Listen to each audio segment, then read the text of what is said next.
อนมาเมื่อเช้าเนาะโดยตุ๊เสาคนก็ได้เสาน้อยๆอันเก่าสั่นผู้เก่าเราตัดออกอีกได้เหรอโดยตัด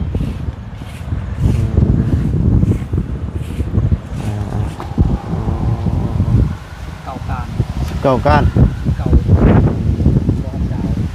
นี่เข้าให้เราอ่ะ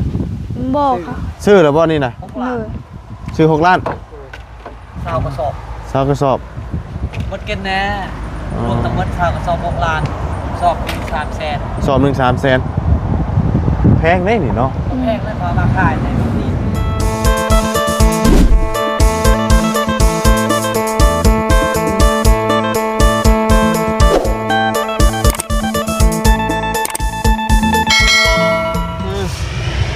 มาเมื่อนี่มันหายที่เราเนาะไปไหนดิบ้านนี่เงินบ่เห็นช่ำเห็นแต่ผ่าเพื่อนหนึ่งกับเสาฟ้าเนาะโอ้ไปแล้วบอกพี่น้องเลยไปไหนเลยเนาะทั้งเพื่อนน้องออยเพื่อนเลยคือเลยถอนเลยเด้นี่เนาะแล้วนอนใช้คำคือมื่อนี่พี่น้องเลยเนาะดื้อถอนเลยพี่น้องเลยเตรียมเคลื่อนย้ายลงพุ่นแล้วนี่เนาะลงทีใหม่แล้วแหละพุ่นเนี่ยพี่น้องเลยไม่ตอกของตาแล้วกันเนาะมีเท่านี้โอ้หวานเลยโอ้เข่าน้ำแล้วตัวเนาะใช่ไปใช้เบิร์ดบัตรดิฮะไปขายยังฮะมาเลย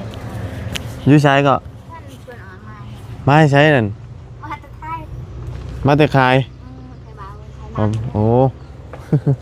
มั่งมื้อนี้บ่นี่นะบ่สิไปนอนใช่มื้อนี้นอนนี่นอนกันนี่บ่สบายดีแหละโอ้นอนอยู่นี่บ่มื้อนี้โอ้เจ้านอนใช่นอนใช่ฮะพ่อกับแม่เลยหลังนั่นเลยฮะยันมันล่มบ่ให้ฉันนอนน้ำมันยาบาดนี่เจ้าพ่อนอนน้ำมันยา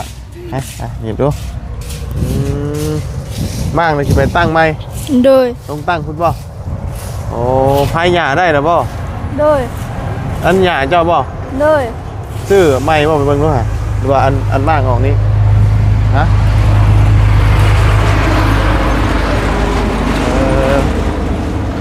อันนี้นั่นซื้อเอาบ่ล่ะบ่ฮะพอเฮาไปเกี่ยวเองเอาไปเกี่ยวแล้วพายหยาพ่อโอ้หากระไพนี่เลยอันนี้แหละสิมุงหยาเพราะสังกะสีบ่มีบ่ฮะใช่จะสังกะสีอันมากออกนั้นใช้ได้อยู่บ่บู๊ละกันยันห้วยเวลาน้ำตกยังมันหัวบ่เลยหมดมันขาดแล้วมันขาดแล้วคือว่ามันขาดมดเนาะมันขาดแล้วพี่น้องเลยเนาะมากมื้อเช้านี่เนาะเลยให้มากน้ำเนยผู้เดียวมากผู้เดียวเลยมากผู้เดียวก็ไว้แต่ฮะง่ายมากเนาะเฮ็ดนั่นยากตอนมากนี่ผู้เดียวก็ได้เนาะเลยมันสบายอยู่ตอนมากพี่น้องเลยตีลงเนาะเลยเฮ็ดน่ะ2-3 มื้อ2-3 มื้อเองหมดแล้วเลยยามเฮ็ดนะไปย่างให้เนาะพอมาแรงนี่สิพากันนอนแถวนี้แล้วเนาะโดยเพราะว่าเราลื้อถอนหมดเลยมื้อได้สิปลุกนะมื้อวันศุกร์โดยศุกร์เลยจังสิปลุกเอาไม้นี่บ่ไปปลุกนะก็เอาไม้ธรรมดาอันนี้เด้อไม้น้องสาวเอาไม้น้องสาวบ่นี่นะโอ้ใช่บ่ได้ตัวนี้น้ำไม้เพิ่นเนาะกับมันบันทึกนะเศร้านั่นกับมันบันทึกใหม่ตัวนี้เสาไม้บ่คือเสาเก่าแหละเสาได้นี่บ่เสาอันก้นไปนี่บ่อ๋อเสาอันก้นนี้เก่าเลยอันว่าเนี่ยมุ้งเนี่ยเนี่ยมุ้งกันพวกยาเก่านี่แหละชุดเก่าตัวได้เนี่ยบ่ได้เนี่ย สังกะสีกับสังกะสีเก่านี่เฮ็ดช่องสั้นแล้วจะเป็นเลย เดือเท่านั้นบ่น่ะอันนึงหื้อออกมาแล้วน่ะ โดย อืม สังกะสีเก่านั่นแหละ สิปลุกใหญ่แต่บ่วันนี้ดีว่าจัง ก็ ได๋ ซ้ำกันแหละ ซ้ำเก่า น้อยแหละ อืม ลูกกวาง3เมตรเช้า ย่อยเนาะไปพอได้อยู่ได้เช้าเนาะเพราะว่าอันนี้กันมันทีเพิ่นเนาะเพราะว่าเฮามีแล้วเฮากันอยากย้ายลงไปที่ของเฮาเองเนาะ โดย ถือว่าหากันมั่งมื้อนี้เนาะมั่งผู้เดียวเลยติ 3คน4คนลูกอะไรหมดเดือนเท่านี้เลย เฉพาะในครอบครัวเงินไว้ ทั้งเมียทั้งแม่เฒ่าเฮ็ดทั้งกันเลย เดี๋ยวเรามีพี่น้องมาซอยบ่ได้มาบ่ บ่ได้ไปหา มันง่ายๆเนาะ ง่ายกับของมันเบาๆเด้ มันไหม้อันว่า มันตั้ง ไหม้มันก็ผุพังหมดเลยเนาะ นี่แหละมันตกให้มันตกเลยเรียกมันเพ่เลยดิ ย่อยใหญ่ลงไปอยู่พุ่นละบาทนี่เนาะแต่ว่าห่างไว้ละบ่นั่นน่ะเอาในนี่บ่อันไปห่างน่ะไม้ในนี่บ่เสานั้นอันต้นเก่า แม่นแหละเอาเสาเดินไปดิ มันยังดีอยู่บ่ อันนี้เท่านั้นเลยจำเป็น ดีกันแล้วมัน ย่อยดีบ่ดีก็เฮ็ดไปแน่เนาะจำเป็นพอได้ ก็พออยู่แหละ พอได้อยู่ในเช้าพอได้ส้นเนาะ โดย จังได๋ซะ สมองเวลามันแล้ว เอาเดี๋ยวจังไดก็เดี๋ยวจังย่างลงไปเบิ่งทางพุ่นเนาะอันนี้นี่ไม้น้องสาวเนาะแต่เสียดก็เฮ็ดมันก็บ่ถือกับเสาซ้ำนั้นเนาะ บันทึกเลยเดี๋ยวกับบันทึกกับเศร้ามัน น้อย เศร้ามันไม่ตัวนี้ล่ะหน้าเศร้าเราหน้าเศร้าอันนี้เป็น18มันบ่เข้าเรื่องเลย18น่า18.6บ่เข้าเรื่องเลย น้อย ได้บ่6เมตร อ๋อ ได้ละ6เมตรเดือน12เศร้ามันจะเฮ็ดไม่ตัวนี้6เมตรรวมกว้าง6เมตรรวมยาว9เมตรมันจะเฮ็ด จ้ะปั๊บย่างกันเบิ่งตัวทั้งพุ่นไปตัวอันสิย่ออันนั้นเคิงไว้บ่นั่นน่ะมองนั่นมองสิปลุกแล้วอ่ะ โดย ใส่เบิ่งดูอันนี้ไผสินอนซั่นนี่ บ่มีไผ เอาเครื่องไว้สิบ่ โดย อ๋อเครื่องคือเจ้าหรือเปล่านี่ โดย ตัวก็นอนได้อยู่เนาะ อืม นอนระวังชั่วข้าวระวังสิเฮ็ดตัวนี้ได้แล้วเนาะ โดย สิมีคนนอนอยู่ดิเจ้ากับเอื้อยบ่สิมานอนนี่ บ่เอ้ยนอนอยู่พุ่น ฮะ พุ่นอยู่เฮือนน้าสาวพุ่น ไปนอนพุ่นเติงละอ๋อบ่ได้นอนนี่บ่ โดย อ๋อเอ้ยจะไปนอนเพื่อนละสาว โดย อ๋อมีแต่ว่าเจ้านอนนำอายะ บางเทื่อกับพ่อกับแม่นะนอนเนาะเพราะว่ามันมากมันได้เนาะโอ้มันเป็นไม้แบบพวกนี้สิเนาะที่ว่ามากออกนะที่จะไม้แบบนี้เบิดเลยมันบ่ได้มีตะปูแต่หยังจ้ำในชวนลายกะ หมดพอเอาออกแล้ว ก็สิเอาไม้นี่อีกคือเก่าแม่นบ่ปุกนี่ โดย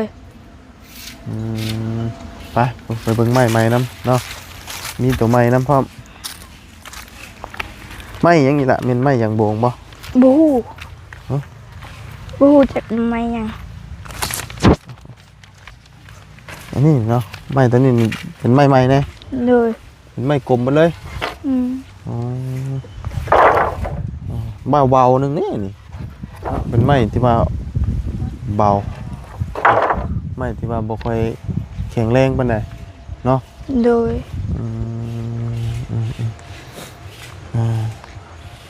บอลนี้บ่บอลสิตั้งนะ โดย สิตั้งบอลนี้แต่ว่าอันนั้นน่ะตอกไว้มื้อนี้ติมาแล้วก็ออกมาหามมาตอกนี่เลยบอลนี้สิขุดหลุมอยู่นี่เนาะขุดหลุมนี่แล้วก็จังพุดหมองนั้นสิไปเป็นหน้าเฮือนบ่อ๋อแต่ลักดินนี่เพิ่นว่าฝังใหม่บ่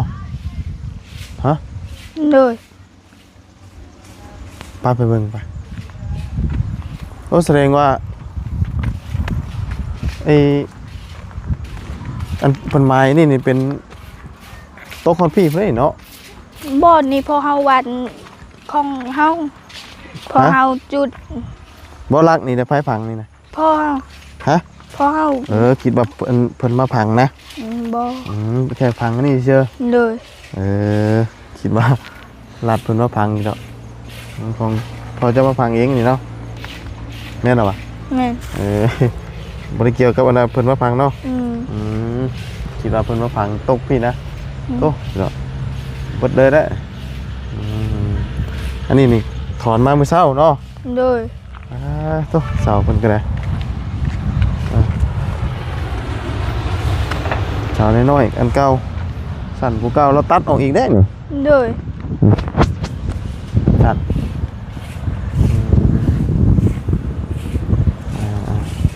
ใหม่ก็ใหม่เก่าๆที่ว่ามันเหลือจากที่ว่าโตมันหักอันเพเนาะลงมาเนาะ เลย ที่ตั้งอยู่หันแต่เราว่าวันศุกร์เนาะมื้อนี้วันหยังมันพุธประหัสศุกร์มื้อฮื้อเนาะ มือฮื้อนี่มันตั้งใหญ่ลงมาดินตัวเองก่อนพี่น้องเนาะเพราะว่าอยู่หันกะข้างในเพิ่นก็ใหญ่ใหญ่อยู่แล้วเนาะ เลย เขาใหญ่ลงมานี่ใครแน่ดินเขาเองเฮ็ดหน่อยกะยามันเนาะเฮ็ดได้ซะบ่มีอันนั้นเด้บ่มีทุนมีฮอนพี่น้องเนาะมีแต่ดินดอนพื้นเดียวนี่แหละทั้ง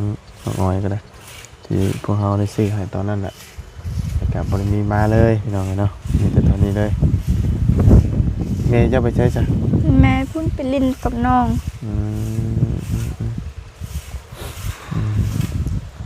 ก็ถือว่านี่แหละเนาะมันชุกมั่งแล้วปะเป็นเนี่ยมันเรียบร้อยแล้วนี่จะว่ามันชุกแต่มันเนาะพากระจาดกะเก่าๆเนี่ยเนาะ เลย ได้สำไรก็เอาสำนั้นอีก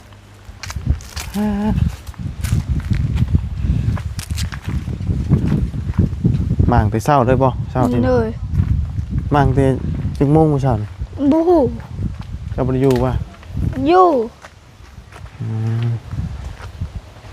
เป็นเติดบ่ล่ะแล้วไม้พวกนี้ได้สิไปไว้ใช่ซั่นฮะไม้อยู่นี่ได้สิไปไว้ใช่บัดนี้ ไปพูดเลยมาเท่านั้นเลย เอาเฮ็ดแล้วพุ่นเด้เนาะ จังเอาลงไป ให้มันในมือนะ อ๋อ บอกมาดึงมือดึงเราจับบอกเลยอ่ะ น้อย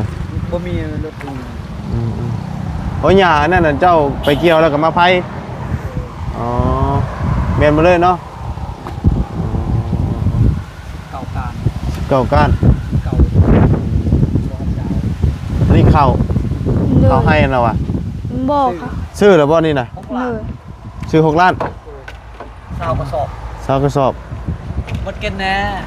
รวมทั้งหมดชาวกระสอบ6ล้านสอบปี300,000 สอบหนึ่ง300,000แพงได้นี่เนาะ แพงแล้วพอมาขายในที่ โอ้เขาอันนี้บ่เขาหน้าเฮานี่บ่หรือว่าเขาหน้าเขาให้แน่อันนี้เป็นเขาหน้าเขาอันนี้เงินขายมันบ่ซื้อนี่ โอ้ย ได้จากล้านปีนี่ 6ล้าน 6ล้านชื่อเขาหมดเลย คือว่า คือว่าแล้วเอาเขาเป็นหลักเนาะเพราะว่ามันต้องมีเขากินนะหลักๆอ่ะได้เงินมากกันนั้นได้เงินมากมัน ข่าวบ่เรือดอกก็อยากยื้อเข้าเลยแหละ ซื้อแนวก็เครื่องนุ่งเครื่องใส่กับบ่เรือดอก ได้ชื่อเขาไว้เนาะเพราะว่าเขานี่มันสำคัญที่สุดเด้ เลย บ่มีเขากินนี่โอ้ยเนาะนอนท้องห้องออกอยู่เด้นี่กองไว้นี่ก่อนนี่เนาะเท่าแล้วพุ่นได้เนาะ เลย มาถูนอนเข้าอีกแล้ว นอนเจ้าสินอนนี่บ่ แม่แหละนอนพุ่นแล้ว ลูกเมียไปนอนที่ทางแล้ว ให้นอนหันเนาะแม่นั่นต้องนอนเฝ้าเด้โจรมาเบรกเอานี่ห้วย เนี่ย บ่ได้เด้นอนประมาทบ่ได้เด้หิมทางกันเนาะ 200,000เบาๆแล้ว ง่ายเลยก็เอาเลย200,000บ่ว่าหลายดอก ประมาทบ่ได้เด้ตัวนี้นะเพราะว่า กูนี่เอาปัดใส่เลยนอนที่นี่เลยนะ นี่บ่เนาะเพราะ ราะว่าเขาเฮาไว้นี่เนาะเฮาต้องเขาพร้อมเอาคือถอนหมดเลยพี่น้องมีแต่ว่าวันศุกร์เนาะยุกย่อเนาะ โดย ไม่ก็เก็บเศษที่ว่ามันมีเก่าแน่ไม่แน่เนาะตัวมีแต่ไม้กลมเบิดเนาะ เก่าแน่ไม่แน่ สังกะสีนี่ก็ ของเก่า ขอ นะ งเก่าเนาะ ครึ่งหนึ่งสังสีครึ่งหนึ่งยาเลย เครื่องหนึงสังกะสีหนึงเครื่องหนึงยะ โดย เป็นกำลาเป็นคนกัน เลยขนาดเท่าไรก็เจ้าปุ๊กนะอันนี้นะคมกว้างคมหอมนะมาพี่เถอะ กว้างมาพี่ 3 เมตรเช้าก ว้าง3 เมตรเศร้าทางยาวด้วยอะ ยาว3 บาท บ่ทางกว้างมันมีทางกว้างยาว ถ้ากว้างมันแต่3 เมตรเช้า อ๋อกว้าง3 เมตรเศร้า โดย ทางยาว ยาว3 บาท 3 บาท 3 บาทจะประมาณ4 เมตรนั่นแหละ อ๋อ 3 บาทเท่านี้แหละ 3 บาทเนาะนี่แหละถือว่าบ่กว้างปานใดเนาะ กว้าง ป ประมาณกับบ่มีสังกะสีใส่แหละ ถ้า ใหญ่ก็ได้อยู่ดอก แต่มันสังกะสีเนาะ สังกะสีมันบ่หลายสังกะสีเก่าเอาไว้จอกสั้นเบิ่งเนื้อหอยใส่สังกะสีเบิ่งเนื้อหอยใส่หญ้าทางทองลมใส่เก่าทางเทิงใส่ไม้ สบายหาจะลบสบายเฮาจะก็แทนนะ เบิ่งก่อนเนาะว่าสิได้ออกมาแบบไรเนาะเพราะว่ามันก็ข้างหนึงสังกะสีข้างหนึงหญ้าแต่เก็บของเก่าบ่เลยเนาะเป็นมันมีแต่ไม้กลมเนาะไม้หยังอันเจ้าเอามาน่ะบ่ได้เป็นไม้ยางโบงบ่ จักใบยังเข้าก็บ่ฮู้ใบ เอามาเลย เอามาเลยใบคัดเปลือกได้ไหมบ่คัดเปลือกแน่จักใบยังเข้าก็บ่ฮู้เด้อใบนี่ โอ้แต่ว่ามันพออันนั้นน่ะก็เอามา แต่ว่าหาแต่ตัวมันชื่อน่าลำซื่อๆก็ตัดอะไร พอได้ใส่ก่อนเนาะ ตัดแต่ตะวันแต่เดือน10หอบตัดป้าอยู่พุ่นเลยตาอยู่ป้าอยู่ป่าเขามาวันซื้อนี่ โอ้ ลูกไปหับจ้างจะได้ตะปูซื้อแล้ว5 โลตะปูลูกเงินลูก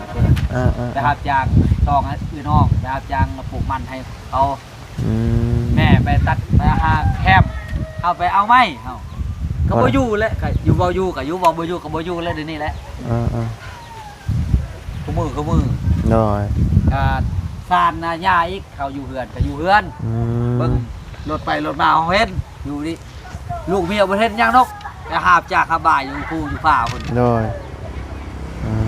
เจ้าน่ะไผหญ้าท่วมเนาะไผหญ้าอยู่ 3 มือทางไปเอาเลยพอแต่เอาแต่ป่าพุ่นเลยทางซานเลย3 มือมันมือเลยเอาจนค่ำ โอ้เกี่ยวหญ้าเนาะ เป็นค่ำจนมืดได้แล้ว น้อยเอาเพราะว่าได้มั่งแล้วก็สินอนพุ่นก่อนเนาะทั้งลูกกับเมียแต่ว่าเราเนี่ยสินอนเข้านี่ก่อนเนาะน้องออยได้นอนนำยะเนาะนอนนั่นก็ได้คือว่าเข้าคลองกับบ่ค่อยหลายปานใดเนาะมีแต่เข้าซื่อเนาะรักๆอะเสื้อผ้าหน้าแพรก็บ่ได้หลายมีเท่านั้น สำนี้แหละใส่คือการใส่การทืนและสำนี้แหละ ของใช้พวกหมอแหกเตะพวกก็มีตัวนี้เนาะมันมีลาย พยายามเนี่ยสั่งตอนนั้นใส่ข้าวโพด อันนั้น ใบหนูบริกัด ตัวได้ตัวกระท่อนบ่กระปุกบ่ยันน่ะ ข้าวโพด อ๋อ ข้าวโพด ตัวนั้นเป็นกระปุกตัวนี้เนาะ แม่ อ๋อ เขาเองเขาให้เขาเอง อ๋อนี่เขาให้เป็นกระปุกตัวนี้เนาะเดี๋ยวตัวนี้เหรอวะอันนี้ก็เมียนเนาะอันนี้นี่บ่แม่นตัวนี้เนาะ แม่นว่า แม่นคือกันตัวนี้เป็นกระท่อกระปุกใส่หอยหนูกัดเนาะคือว่าตะกี้สมัยตะกี้นี่ชวนลายเพิ่นสิใส่เป็นกระท่อกระปุกอ่ะแต่สมัยนี้บ่ค่อยมีแล้วอยู่บ้านนะแต่ว่าทางนี้ยังอยู่พี่น้องใส่กระท่ออยู่เนาะพากันนอนนี่มื้อนี้เนาะเย็นจ้อยๆแล้วลมพัดนี่นี่ซะเนาะนี่มากมือถอนออกก่อนมันผูกมันพังแล้วก็เฮาต้องเคลื่อนย้ายลงไปดินตอนหญ้าเฮาเองพี่น้องเอ้ยเนาะเพราะว่าเฮามีดินมีร้อนแล้วอันนี้บางเทื่อเพิ่นมีโครงการอยากขายเนาะรุดเบิ่นมื้อใดเพิ่น หายง่ายออกมันสิบ่ทันเนาะแต่ว่าช่วงนี้มันหนาแรงเนาะก็เฮ็ดไปก่อนแต่ว่าอุปกรณ์ก็บ่เพียงพอบ่มีหยังดอกแต่ก็สิซ่อมแซมเอาเนาะก็ได้อยู่ในส่วนในเช้าแล้วล่ะเนาะได้ทั้งน้องเพิ่นก็บ่มีบุญวาสนาคือหมู่คือครูเพิ่นพี่น้องเนาะอันนี้มันก็ขึ้นอยู่กับบุญวาสนาคือกันเนาะหมู่ครูก็คือว่าได้เฮือนหมดแล้วเนาะแต่ว่าทั้งน้องเพิ่นก็ยังบ่มีทางนั้นก็เฮือนประตู7 ปีทั้งเพิ่นก็เป็นออกมาทางท้ายเสร็จแล้วแต่ว่าทางนี้บ่มีพี่น้องเนาะจังได๋ซะทางชุมเฮาก็สุดแต่ให้น้องเพิ่นได้แต่มันก็บ่ได้แต่ดินเนาะกินข้าวแล้วบ่ กินแล้วได้ยังกินอาหารกับเบาบุญสารวัตรซื้อให้โดยเพิ่นหากระไปนี่บ่โดยเอาเพิ่นก็เข้ามาเห็นแต่เฮือนเป่าพี่น้องเนาะบ่เห็นเฮือนคิดว่าล้มหัวกุดเอาไปแหละบ่แม่นเนาะโดยมั่งมื้อเช้าบ่ำเลยเฮือนครัวมั่งแต่มือวันจันทร์ท่านโอ้คือบ่ได้มั่งพร้อมกันเนาะโดยหลายมื้ออยู่เนาะเพื่อสิขนข้าวขนหยังแล้วนี่เนาะโดยหรือว่าเอาลงเช้านี่บ่พวกข้าวนี่ลงเช้านี่แล้วลงเครื่องแม่น้อยโป๊บขนลงแล้วก็แม่นมั่งเลยโดยเดี๋ยวก็มั่งเลยเนาะโดย1ข้าวน้ำ1พุ่นเนาะโดยก็ยังไม่ก็ยังเก่าล่ะยังไม่แต่ว่าควันไฟมันอุดใช่เนาะเลยมันได้ดำเนาะอันนี้นี่ขี้มอดบ่กินนะมอดบ่กัดได้มันมันถือควันไฟใช่นะโอ้ยใช้ได้หลายปีเลยมอดบ่กัดเป็นป้ายควันไฟมอดกัดมอดบ่กัดแบบนี้นะถือควันไฟนะมันขิวดิเลยเฮ้ยยะนอนนี่เนาะยะเนาะสบายดีดีบ่แต่เครื่องครัวเราก็มาไว้นี่เนาะโดยของระยะกับพ่อของระยะนี่ลมสิไปเนาะระยะสอมแซมเอาเราก็ได้ยามันเนาะเฮ็ดยังไงซะเนาะยาเนี่ยวัฒนาบ่ได้ส่งยาเลยวัฒนาบ่ถึงก็ได้ซำนี้เนาะโดยวัฒนาถึงก็ได้พี่น้องเอ้ยเฮ็ดจังได๋ซะเนาะวัฒนาเฮามันยังบ่มาบ่ฮอดเนาะ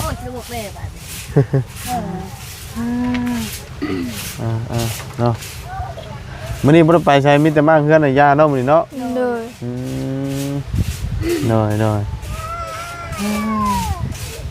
มาบุญกระเวะเข้ามาเบิ่งพี่น้องเนาะเห็นทางมาบุญสารวัตรลงคลิปมื้อเช้าว่า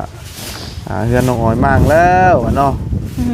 สิเคลื่อนย้ายแล้วมาเป็นเติร์ดบาดนี่พี่น้องเอ้ยเนาะบ่เหลือเสาเลยเดี๋ยวเสาเพิ่นสิไปตั้งใหม่เนาะ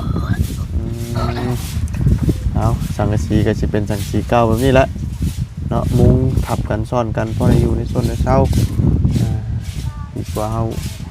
อยู่ดินเพิ่นคือว่าแหละเฮามีดินเฮาแล้วเฮาก็ย้ายลงไปเนาะโดยคนเฮาบางเทื่อเพิ่นอยากเฮ็ดนั่นเฮ็ดนี่เนาะมันยากเลยพี่น้อง